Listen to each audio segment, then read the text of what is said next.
Welcome to Handmade with Holly. My name is Holly Michelson, and I'm an independent Stampin' Up! Demonstrator from Del Mar, New York, just outside of Albany. Today, I have the first part in my video series, which is my Masterclass in the Rainbow of Happiness bundle. If you're not already subscribed to my YouTube channel, please go ahead and click on the word subscribe. It should be red, and you'll become a member of my channel. It's free. Also, please go ahead and click on the notifications bell so that YouTube will notify you each time I upload a new video. That's going to be especially important because this masterclass is going to be a multi-part video series. I have the stamp set, the dies, the coordinating cloud punch, which is not a part of the bundle, but is a coordinating piece that can be purchased separately. And I also have the designer series paper. This is no longer available for purchase. It was free to customers who placed a $50 order during Celebration in January and February of 2022. But if you're like me, you probably have several packs of this on hand, and if not, many of the techniques that I'm going to show would work with other paper and without the designer series paper. There's maybe one or two techniques that do require this paper, but I have plenty of techniques, so you won't want to miss the video.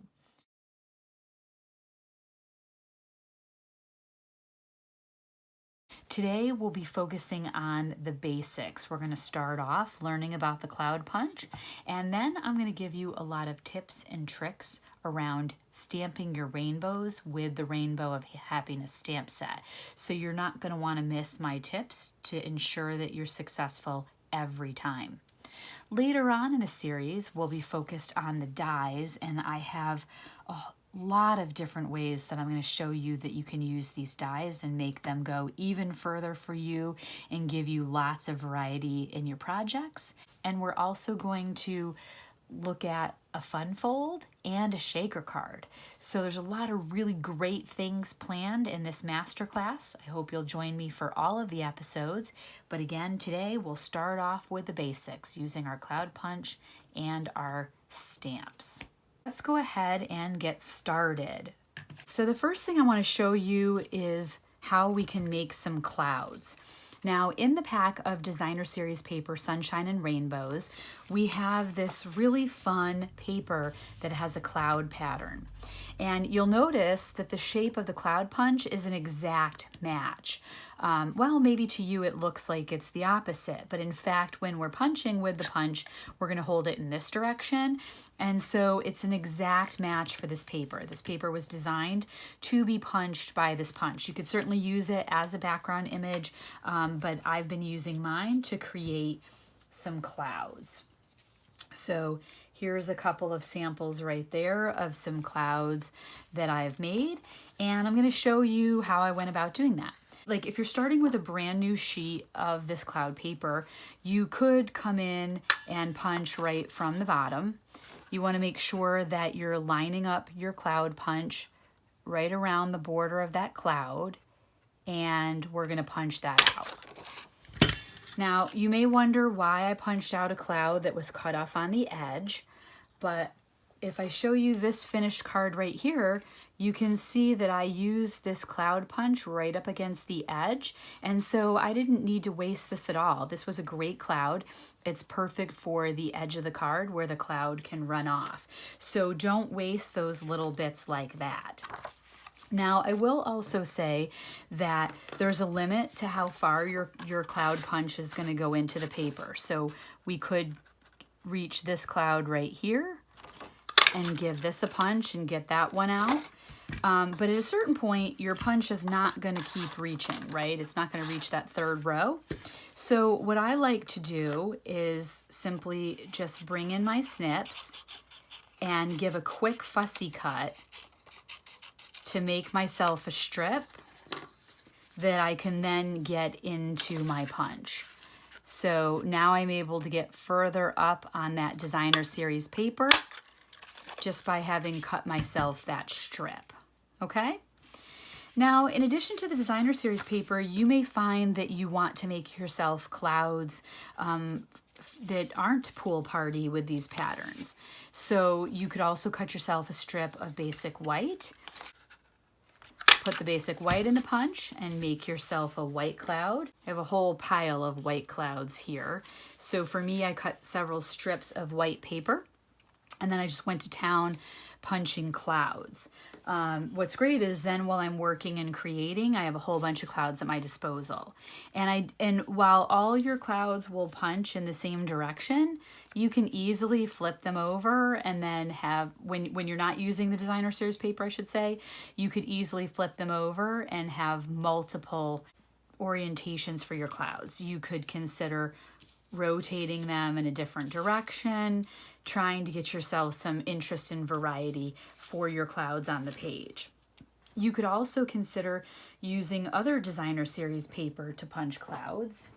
So for instance, I have this piece of Simply Marvelous paper, and I could come in and punch a cloud out of this. I have this little scrap that's left over from another card, and I could come in and punch a cloud out of that, and that certainly looks super cloudy. So lots of fun ideas here for the cloud punch. So I like to punch myself out a pile of those at the start of the project. So as I'm working, I can just quickly grab clouds. And again, you can see here, I used the cloud dies and the Stampin' Cut and Emboss machine to also make some on that Simply Marvelous paper. If you don't have Simply Marvelous, you might also consider using Beauty of the Earth designer series paper. And this has a really great cloud pattern in it as well that might be fun to punch some clouds from. I also want to mention one other fun thing, that in the Rainbow of Happiness stamp set, we have these dotted lines. They're almost like Morse code. And these might be really fun to use to make yourself some lines on your cloud. You can see I did one here with Pool Party, and there's one there with Smoky Slate. Let's do another one with Smoky Slate right now. That's a fun way to make some little lines on your cloud. So let's talk about stamping with the Rainbow of Happiness stamp set. Here's a fun card that I made prior to the video. And I have some tips and tricks for you on stamping the rainbow. Doing a great job with stamping the Rainbow of Happiness begins with mounting your stamps onto your blocks. So in the stamp set, we have 4 different bows for the rainbow. We also have this arced set of striped lines, and we have a sentiment that is in a rainbow arc. And so we want to make sure that these stamps don't, I'm going to take one off the block. We want to make sure that these stamps don't end up stretched or distorted in any way before we stamp with them. So we wouldn't want it to get stretched a little bit like that or end up like this on the block. We want to get the rainbow on the block in its natural intended shape. So the best way to get these stamps on the block, I saw this from another demonstrator. I wish I could remember who it was, or I would give her a huge shout out, but I thought this was an ingenious idea. What she did was she put the stamps right on her stamp case. Sometimes when we have a stamp set, the images are reduced in size so that they all fit on the front of the case. This is not true with this stamp set. They are at 100% size. So we can simply line up the rainbows right on top of the image on the case, perfectly straight and not distorted. Now I can come in with my block and simply just kiss the stamp with my block and pick it up. And my stamp is going to be perfectly mounted and it won't be distorted in any way. It's also great because it's making sure our ends are relatively even. And so that's how I mounted all of my stamps. I think this is really a great tip to set you up for success before you even start stamping. My cardstock measures about 2.5 by 4.25. So it's the width of the top of my card. So I have 2 versions of this stamped rainbow. Pool Party, Blushing Bride, So Saffron, Magenta Madness. Over here, I mirrored it exactly off of what was in the paper. Pool Party, Petal Pink, So Saffron, and Magenta Madness. You can see how I stamped the Magenta Madness on top of the Petal Pink to add my sentiment. You can see that. You can see that. And I just didn't love the look of the Magenta Madness on top of the Petal Pink. So in this version, I switched it up to Blushing Bride. And I think that the Magenta Madness looks much brighter on top of the Blushing Bride. So even though this is Petal Pink down here, I don't think anyone's going to notice, but those of us that are discerning stampers. I'm going to change up the ink this time. And let's try something a little bit different, just something that might complement this polka dot paper a little bit better. So I'm going to start off with the Misty Moonlight, and that's right here in our polka dot pattern. I'm going to go ahead and flip my stamp upside down and tap it lightly into the ink pad. I want to get good coverage on the rainbow. You'll see right now I've got a bald spot on my rainbow, so I'm going to make sure I get some ink onto that area. Now that's perfectly inked, but I left the ink pad down on a flat solid surface and I tapped into it. Also, I tap very lightly into the pad. I don't want to mash it into the pad and end up with ink on the edges of my rainbow, right? That would end up on my paper. So I'm going to line my basic white cardstock up with the grid lines on my grid paper, and that's going to help me get a nice straight stamp. And I'm going to visually eyeball where I want it. Again, a little closer to the top so that I can put the clouds on there. Press. I'm just going to run my finger over the arc of the rainbow and let that ink transfer, give it a little pressure. And also, when you have a solid stamp like this and you want to be sure you get really great coverage, it's a great idea just to leave it for a few seconds and let that ink transfer. You got a perfect impression right there. Super excited about that. All right, closing up the Misty Moonlight. And now let's move on to our second bow. This is going to be this one. And this time I'm going to use Granny Apple Green. And we can see the Granny Apple Green right there in the polka dots. These polka dots actually, I think, include every color that's in the paper. So there's really a whole myriad of color combinations I could have chosen for this rainbow, but I decided that this is what I was going to do.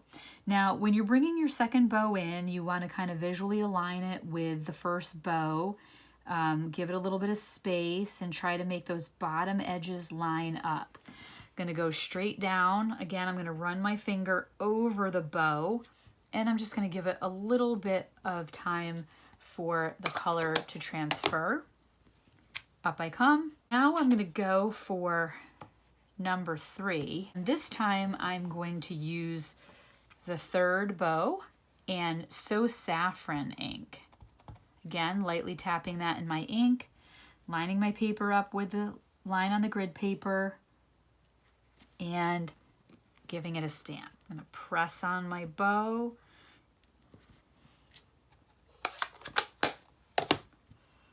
Up I come. And now lastly, I'm going to bring in Magenta Madness for the smallest bow in the rainbow. And a little tip here, I'm kind of finicky this way. I try to avoid having my stamps turn hot pink.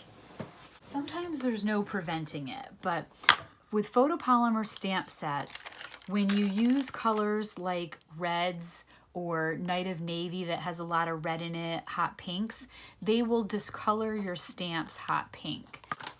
It's not a problem. It doesn't change the impressions that you get. It doesn't affect the quality of your stamping. But if you're OCD like me, it kind of makes me a little crazy. So you don't have to do this, but I learned this tip from Lynn Streifer, a local demonstrator that I'm friends with.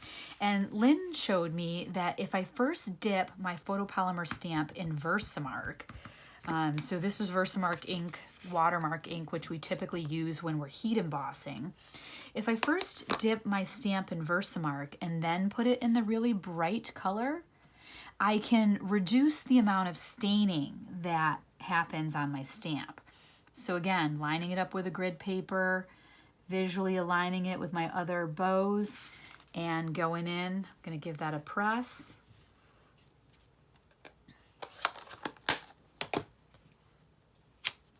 And perfect impression.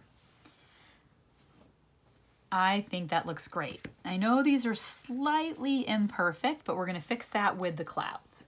So now that I have my rainbow stamped, I can come back in and add a sentiment if I wanted to, or I could put the stripes onto the rainbow. So let's see here on the yellow bow, let's go ahead and put the stripes in. And I'm going to do those in Granny Apple Green.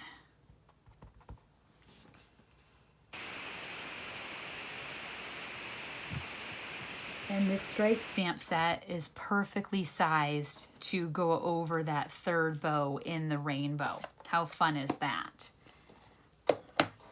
I also have this sentiment stamp that I could go ahead and stamp over the second bow.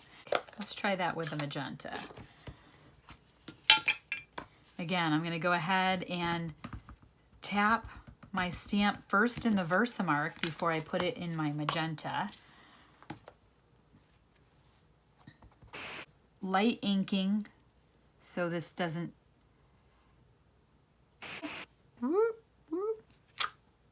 and there we go, sending you a rainbow of happiness.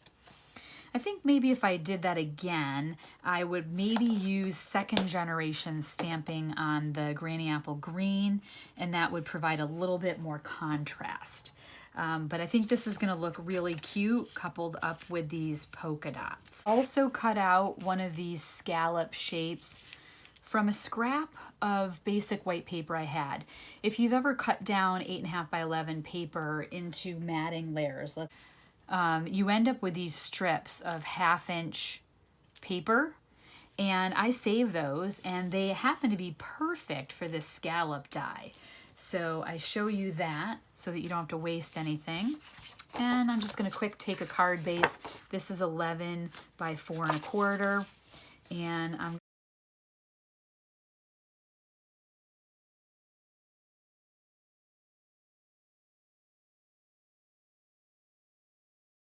actually, before we do that, let's do one more thing. Let's use this line stamp like we used before, and maybe let's add some stripes. I feel like these look like there's clouds in the sky when you do this. So I think that's kind of fun. Want to be sure that you're sometimes stamping off the edge and that these aren't perfectly uniform.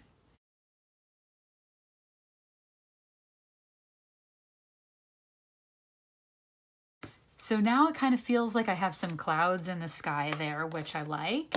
And some of these little clouds. And I'm going to use the silicone mat to get my adhesive on these so that if I have any excess, it doesn't get on my work surface and make that tacky while we're trying to work. Now, these little clouds are great because they help me conceal the bottom of the rainbow, and that way any little imperfection that I have around lining up those bows, nobody will know but me. And you just want to kind of place those in a way that they don't obstruct your sentiment. So this is cute. We're going to go ahead and put that down.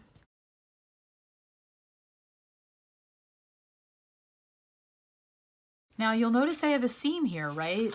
There's a seam where the white paper that I stamped the rainbow on and the designer series paper meet. We're going to hide that. We're going to use this scallop strip from the set and hide that. And I'm just going to come in and put seal right in this little solid part of the scallop.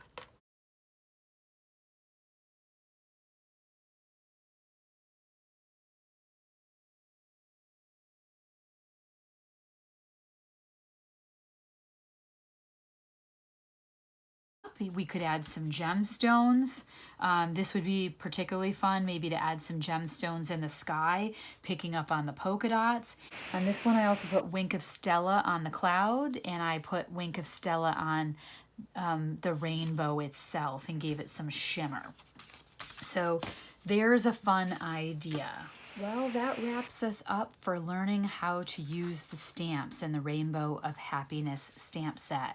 I hope you've enjoyed this first video in my master class. Again, this class was intended to cover the basics. We talked about the cloud punch and how to cut clouds out from the designer series paper, other DSP you may have, and even from your card stock. We also spent some time learning about the rainbow stamps and how to get our best impression for a perfect rainbow every time. Thank you so much for joining me. If you enjoyed this video, I'd appreciate it if you'd give it a thumbs up. And also, if you're not already subscribed, to ensure that you subscribe to my YouTube channel by clicking on the red word subscribe. Don't forget to click on the notifications bell. If you click on the notifications bell, YouTube will let you know each time I upload a new video. That's going to be really important because you won't want to miss the next videos in this masterclass, where we're going to get really creative in the next video, focused on the dies. I have something fabulous planned for you, and I can't wait to show it to you. So you won't want to miss it. If you don't already have a Stampin' Up! Demonstrator, I'd be honored to be your demonstrator. Go ahead and take a look down in the comments, and you will be able to find a link to my online store where you can purchase any of the products that we talked about today, excluding the Sunshine and Rainbows Designer Series paper. I will put a link to a tutorial down in the description, and that tutorial will give you the dimensions and the color for both of these cards. There'll be several tutorials by the time we're done with the master class, but my first one will feature these two versions of the card. Be sure to click on the link and get your free download. Thank you so much for joining me. I enjoyed getting started in this masterclass with you. I look forward to having you join me all the way through the end of the series. Be so kind, why not leave me a comment and let me know which of the two cards you prefer best. Do you like the more pastel version, or do you like the darker version? Love to hear your thoughts on that. Thanks so much. Until the next time. Bye.